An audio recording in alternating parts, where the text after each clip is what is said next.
నమస్కారం అండి. ఈరోజు అనంతపురం పోలీస్ ట్రైనింగ్ కాలేజ్లో సుమారుగా 394 మంది సబ్ ఇన్స్పెక్టర్స్ ఈరోజు పాసింగ్ అవుట్ పరేడ్కి ఇక్కడికి రావడం జరిగింది. నిజంగా చాలా ఆనందంగా ఉంది. వీళ్ళందరూ కూడా తమ శిక్షణ పూర్తి చేసుకొని ఈరోజు ఒక గర్వంగా ఈరోజు వాళ్ళు బయటికి వెళ్ళి తమ సేవలు అందించడానికి, తమ ఉద్యోగ ధర్మాలు నిర్వర్తించడానికి ఈరోజు వెళ్ళే కార్యక్రమాలకి మేమందరం కూడా ముఖ్య అతిథిగా హాజరైనందుకు ప్రత్యేకంగా డిపార్ట్మెంట్ వాళ్ళందరికీ కూడా ధన్యవాదాలు తెలియజేసుకుంటున్నా. ఈ కార్యక్రమానికి మన డీసీపీ గారు హరీష్ కుమార్ గుప్తా గారు, అదేవిధంగా మన ప్రిన్సిపల్ గారు మోహన్ రావు గారు, డిపార్ట్మెంట్ మొత్తం అందరూ కూడా ఇక్కడికి వచ్చి ఉన్నారు. ఈరోజు ఇక్కడ చూసుకుంటే సుమారుగా దగ్గర 394 మందిలో 97 మంది ఓవరాల్గా మహిళలు ఉండడం అన్నది నిజంగా చాలా గర్వకారణం. ఈ రోజుల్లోనే మేము దేనికి తీసుకోం అనేటట్టుగానే పోలీసు ఉద్యోగానికి కూడా వాళ్ళు స్వతహాగా ముందుకొచ్చి మేము చేస్తామని చెప్పి రావటమే కాకుండా కఠినతరమైన ట్రైనింగ్ ప్రోగ్రామ్ను కూడా కంప్లీట్ చేసుకొని ఈరోజు పోలీస్ పాసింగ్ అవుట్ పరేడ్కి ఈరోజు వచ్చిన 97 మంది మహిళా సబ్ ఇన్స్పెక్టర్లకి కూడా మనస్ఫూర్తిగా ప్రత్యేకంగా ధన్యవాదాలు తెలియజేసుకుంటున్నాం.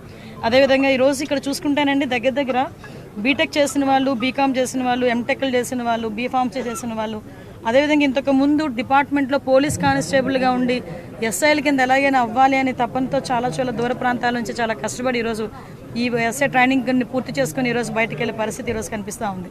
ఈరోజు చాలామంది పోలీస్ డిపార్ట్మెంట్ వాళ్ళని కూడా ఈరోజు ఎప్పటికెప్పుడు గౌరవ చంద్రబాబు నాయుడు గారి ఆదేశాల మేరకు టెక్నాలజీని బేస్ చేసుకొని విజిబుల్ పోలీస్ కన్నా ఇన్విజిబుల్ పోలీసింగ్తో నేరాలను అరికట్టాలి అనే ఒక కృతనిశ్చయంతో ఈరోజు గౌరవ చంద్రబాబు నాయుడు గారు, ముఖ్యమంత్రి వర్యులు, అదేవిధంగా పోలీసు సిబ్బంది అందరం కూడా మేము పనిచేయడం అందరూ కూడా చూస్తున్నారు.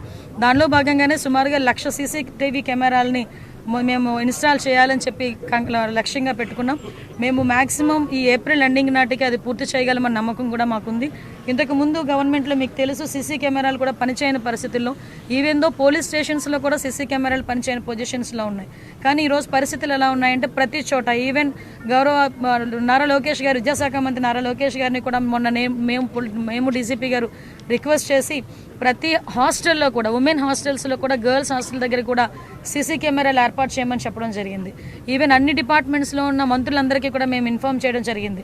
హాస్పిటల్స్ దగ్గర నుంచి ప్రతి చోట కూడా సీసీ కెమెరాస్ ఉండాలి. ఎక్కడ ఏమి జరిగినా కూడా ఇమీడియట్గా దానికి రెస్పాండ్ అయ్యే పరిస్థితి కనిపించాలి అని. దానికి ఎగ్జాంపుల్ ఏంటంటే నిన్న ట్విట్టర్లో ఒకటి వచ్చింది. తిరుపతి దగ్గర ఒక హాస్టల్ పిల్లలు బయటకు వెళ్తూ ఉంటే ఒక మిస్బిహేవ్ చేసి ఒక అతను వెళ్ళిపోతాడు ఇష్టానుసారంగా మాట్లాడి. సో ఇమీడియట్గా అక్కడ నియర్ బై ఒక ఇంటి దగ్గర సీసీ కెమెరాలు అది క్యాప్చర్ చేసుకొని ఒక అన్నోన్ పర్సన్ మాకు ట్వీట్ పెట్టాడు. దాన్ని మాకు పంపించేసరికి మేము ఇమీడియట్గా ఎస్పీ గారికి పంపించేసరికి వాటిని ట్రేస్ అవుట్ చేసుకొని అలాంటి వాటిని కూడా, అంటే ఈవ్ టీజింగ్ని కూడా అరికట్టడానికి సీసీ కెమెరాలు ఉపయోగపడే పరిస్థితి ఈరోజు కనిపిస్తూ ఉంది.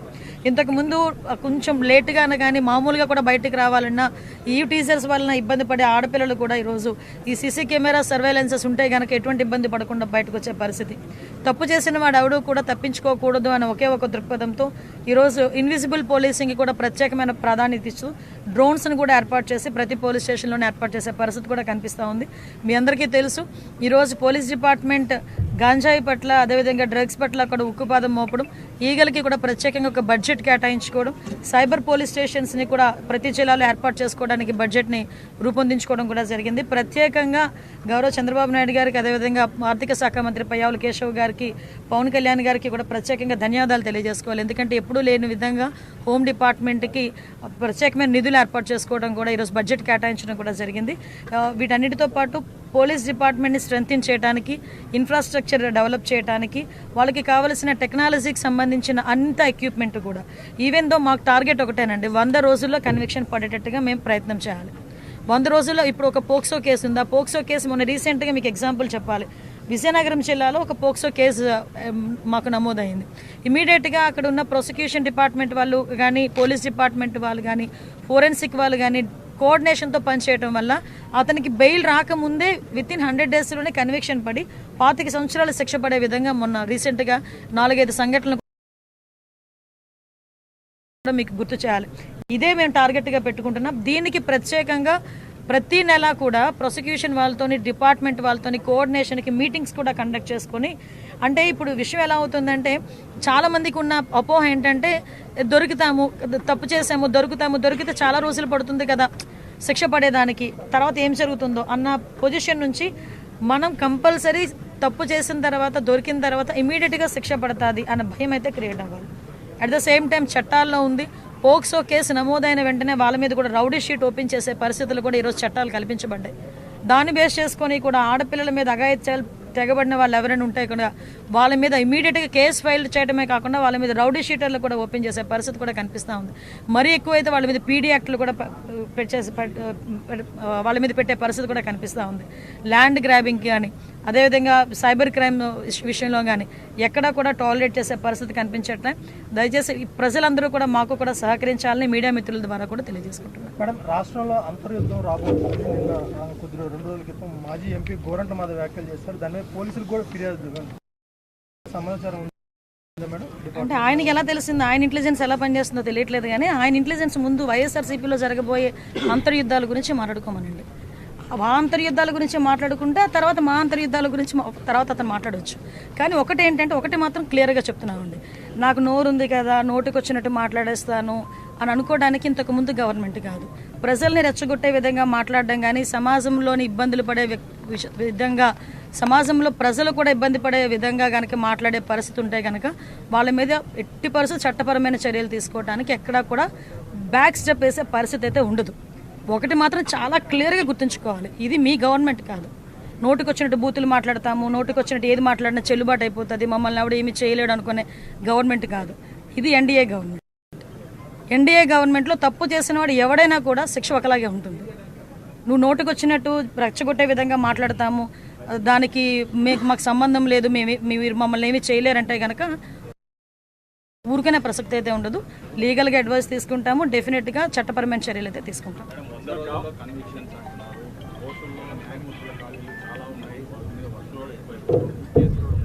ఎస్ అండి, దాని గురించనే రీసెంట్గా గౌరవ చంద్రబాబు నాయుడు గారితో ఒక మీటింగ్ కూడా ఏర్పాటు చేసుకోవడం జరిగిందండి. పీపీలు ఏపీపీలు మొత్తం అన్ని కూడా మేము అన్ని ఫిల్ చేసుకోవడం ఒక ఎత్తు అయితే, ఈ ప్రాసిక్యూషన్కి సంబంధించి ఎవిడెన్స్ సబ్మిట్ చేయడంలో ఫోరెన్సిక్ డిపార్ట్మెంట్ కూడా లేట్ చేయకుండా వితిన్ 5 డేస్లోనే ఫోరెన్సిక్ రిపోర్ట్ ఇవ్వడానికి కానీ డాక్టర్స్ దగ్గర నుంచి వూండ్ సర్టిఫికేట్స్ రావడం కానీ ఇవన్నీ కూడా మేము టార్గెట్ పెట్టుకున్నామండి. ఈరోజు 100 రోజుల్లో కన్విక్షన్ పడాలి అని మేము టార్గెట్ పెట్టుకున్నాం. ఆ టార్గెట్ ఫుల్ఫిల్ అవ్వడానికి మా ఇన్ఫ్రాస్ట్రక్చర్ మేము డెవలప్ చేసుకుంటున్నాం. At the same time legal టీమ్ని కూడా మేము కొంచెం స్ట్రెంగ్తెన్ చేసుకునే పరిస్థితుల్లో మేము ఈరోజు ఉన్నాం. మేడం, పోసాన్ ఎపిసోడ్ ఏంటి మేడం? ఇప్పటికే చాలా చోట్ల కూడా కేసులు నమోదైనాయి కదా. చదివానని చెప్తున్నారు, దాని గురించి అంటే స్క్రిప్ట్ ఎవరిది చదివినా శిక్ష అయితే అతనికే కదా పడుతుంది. అనుభవించే రాజు ఆయనే కదా, అది వేరే కదా. అది ఏదైనా చదవచ్చు, కానీ అనుభవించే రాజు ఆయనే కదా అవుతున్నాడు. ఓకేనండి, నేను ఒకటి అడుగుతున్నానండి మిమ్మల్ని, డైరెక్ట్ క్వశ్చన్. పోసాని మాటల్ని టాలరేట్ చేసి అయ్యో పాపం అనుకునే ఒక్క మనిషిని తీసుకురండి, మేము ఆలోచిస్తాం ఒకసారి మాట్లాడడానికి. పోసాని మాటలు ఇష్టానుసారంగా మాట్లాడిన తర్వాత సభ్య సమాజం తలదించుకునే విధంగా సాధారణంగా అనకూడదు కానీ ఇల్లిటరేట్స్ కూడా అలాంటి మాటలు మాట్లాడుకోరు.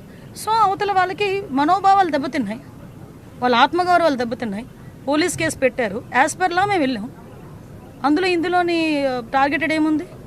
వాళ్ళు ఏం మాట్లాడలేదా? వాళ్ళు అటువంటి కామెంట్స్ చేయలేదా? మరి ఇంతకు ముందు మా మీద కేసులు పెట్టిన కేసులని ఎప్పుడు అండి?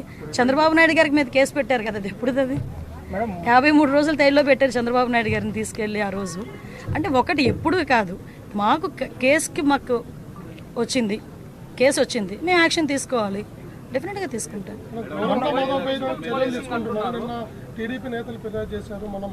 అదేనండి, మేము కూడా అంటే విషయం ఏంటంటే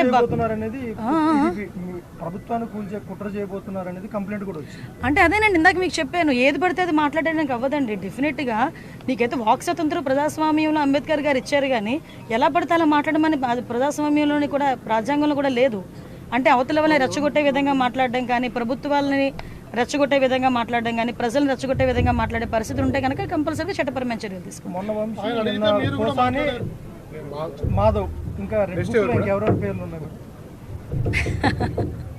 రెడ్ బుక్ పరంగా మేము వెళ్ళాలి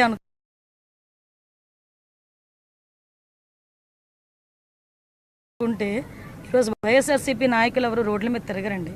దయచేసి మీరు కూడా అర్థం చేసుకోవాలి, మేము యాజ్ పర్ లా వెళ్తున్నాము.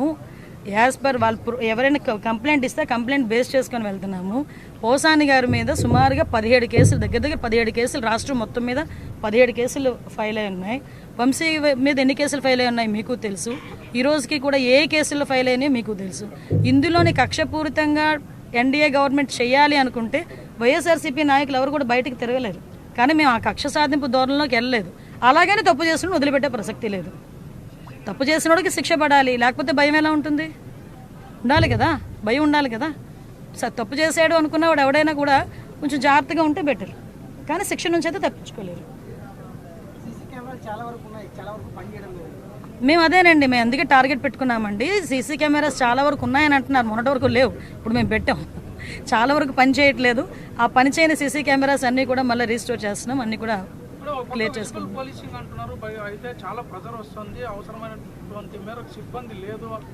ఎస్, నిజమేనండి. ఈరోజు సుమారుగా 394 మంది ఎస్ఐలు బయటకు వచ్చారు.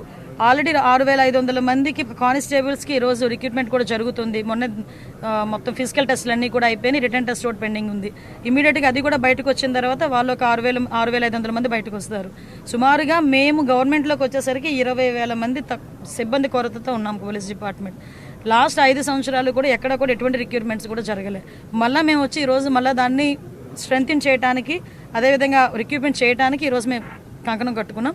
దానిలో భాగంగానే 6500 కానిస్టేబుల్ పోస్టులు ఇప్పుడు ఎస్ఐలు బయటకు వచ్చారు. వీళ్ళందరినీ కూడా ఉపయోగించుకుంటాం ఫర్దర్గా. అందుకే చెప్తున్నామండి, ఇన్విజిబుల్ పోలీసింగ్ అనే కారణం కూడా ఏంటంటే టెక్నాలజీని బేస్ చేసుకొని నిందితుడిని పట్టుకునే పరిస్థితి కూడా రావాలి. దానికి టెక్నాలజీని అందిపుచ్చుకోవడానికి డిపార్ట్మెంట్ వాళ్ళకి కూడా ట్రైనింగ్స్ కూడా పెడుతున్నాం. గత ప్రభుత్వంలో కొంత స్పెషల్ పార్టీకి ఇవ్వాల్సినటువంటి బీఆర్లో ఉన్న ఆఫీసర్స్ కూడా చాలా మంది లాస్ట్ గవర్నమెంట్ కానీ ఇప్పుడు కానీ కూడా ఎవరు కూడా ఆ పెండింగ్ బకాయిలు ఉన్నాయి మేడం. చాలా లేదండి, వాటి మీద కూడా మేము వర్కౌట్ చేస్తున్నాం. చాలా మందికి వీఆర్లో ఉన్న వాళ్ళకి హాఫ్ శాలరీ కొంతమేరకు ఇవ్వాల్సి వస్తుంది. లాస్ట్ గవర్నమెంట్లో అయితే మీరు అన్నట్టు తమ్ముడు ఎక్కడ కూడా ఎవరికి కూడా రూపాయి ఇచ్చిన పరిస్థితులు లేవు. ఈరోజు మీకు విషయం చెప్పాలంటే భారం అంతా మా మీద పడింది. ఈరోజు వాళ్ళు లాస్ట్ టైం చేసిన కొన్ని తప్పిదాల వల్ల మొత్తం భారం అంతా మేము ఈరోజు పడాల్సి వస్తుంది. దానికి కూడా ఎప్పుడు లేనిది 200 కోట్ల రూపాయలు, 900 కోట్లు బకాయిలు ఉన్నాయండి. పోలీస్ డిపార్ట్మెంట్ లాస్ట్ గవర్నమెంట్ చేసింది సుమారుగా 950 కోట్లు బకాయిలు ఉంటే ఇంచుమించుగా ఒక 200-250 కోట్లు ఫేజెస్ మారిగా మొన్ననే క్లియర్ చేశాం. ఆఖరికి సెంట్రల్ గవర్నమెంట్ నుంచి వచ్చే ఫండ్ని కూడా ఉపయోగించుకునే పరిస్థితులు లేరు. మీరు నమ్ముతారా, ఫోరెన్సిక్ ల్యాబొరేటరీని 5 సంవత్సరాల్లో కూడా అలా మొండి గోడలతోనే ఉంది. మళ్ళీ ఈరోజు మేము వచ్చి దానికి 200 కోట్లు, దగ్గర 247 కోట్లు అనుకోండి, 247 crores దానికి శాంక్షన్ అయింది. అది ఫుల్ ఫ్లెజ్డ్గా సెంట్రల్ గవర్నమెంటే, రూపాయి స్టేట్ గవర్నమెంట్ కూడా పెట్టక్కర్లేదు, ఫుల్ ఫ్లెజ్డ్గా సెంట్రల్ గవర్నమెంటే పెట్టాలి. అది forensic university laboratory, just like that. అటువంటి ల్యాబొరేటరీని 5 సంవత్సరాలు పొడగబెట్టేశారు, కేవలం అమరావతిలో ఉంది అని ఒకే ఒక కారణంతో. మళ్ళీ ఈరోజు మేము వచ్చి ఆ ఫోరెన్సిక్ ల్యాబొరేటరీని కూడా మళ్ళీ సెంట్రల్ ఫండింగ్ తెప్పించుకోవడానికి మన ఫండ్ కొంచెం ముందిచ్చి ఈరోజు అదంతా కూడా రిస్టోర్ చేసుకుంటున్నాం. అప్పా లేదు, ఈరోజు గ్రేహౌండ్ సెంటర్ లేదు. గ్రేహౌండ్ సెంటర్కి దగ్గర 190 కోట్లు కంప్లీట్గా సెంట్రల్ గవర్నమెంట్ ఇవ్వాల్సిన పరిస్థితి. అప్పాకి కూడా సెంట్రల్ గవర్నమెంట్ ఫుల్ ఫ్లెజ్డ్ ఇవ్వడానికి ఈరోజు సిద్ధపడింది. అప్పాకి కూడా ఇందాకే మన డీసీపీ గారు వచ్చిన తర్వాత ఇమీడియట్గా గ్రేహౌండ్స్ దానికి, అదేవిధంగా అప్పాకి బెటాలియన్స్కి కూడా ఇమీడియట్గా దానికి ఫౌండేషన్ స్టోన్ వేయడానికి, కన్స్ట్రక్షన్కి కూడా ముందుకెళ్లే పరిస్థితి కూడా కనిపిస్తుంది. దానికి మొన్ననే ల్యాండ్స్ అన్ని కూడా చూసి వచ్చారు ఈరోజు.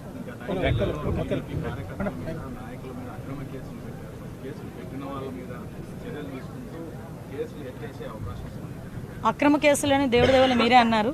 అక్రమ కేసులు ఎట్టి పరిస్థితుల్లోని కోర్టులో కూడా నిలబడవు, మీకు తెలిసే విషయం. ఆ దిశగానే ముందుకు